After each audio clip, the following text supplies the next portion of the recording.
बिस्मिल्लाहिर्रहमानिर्रहीम। अस्सलाम वालेकुम, मैं हूं सफिया खान। शामिल करते हैं हेडलाइंस। सब मान लें, एहतसाब से पीछे नहीं हटेंगे। वज़ीर आज़म इमरान खान का दो टोक ऐलान। पंजाब हुकूमत की 100 रोज़ा कारकर्दगी से मुतालिक तकरीब। कहा नैब का कोई केस हमारी हुकूमत में नहीं बना। चार्टर ऑफ डेमोक्रेसी के नाम पर मुकम्मल हुआ। मियां जावेद को हथकड़ियां किसने लगाई? अस्पताल ले जाने वाले पुलिस एहलकार कसूरवार करार। डीआईजी जेल खाना जात की इंक्वायरी रिपोर्ट सामने आ गई। मियां जावेद को हथकड़ी के बगैर जेल से रवाना किया गया था।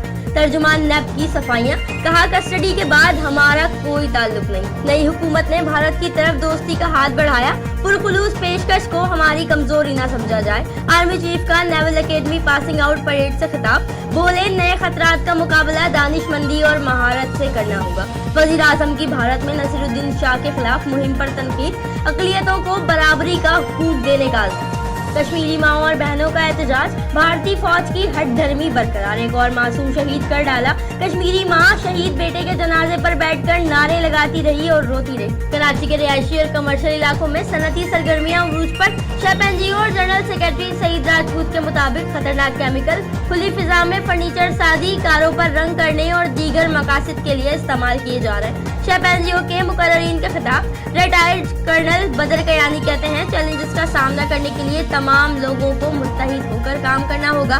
बिलाल एसोसिएट्स, आबाद एसोसिएट्स और कराची यूनिवर्सिटी के तालिबात की भी शिरकत। फिल वक्त इतना ही। मजीद खबरों और अपडेट्स के लिए विजिट कीजिए हमारी वेबसाइट csmlive.tv। इसके अलावा आप हमें ट्विटर और फेसबुक पर भी ज्वाइन कर सकते हैं। देखते रहिए CSM।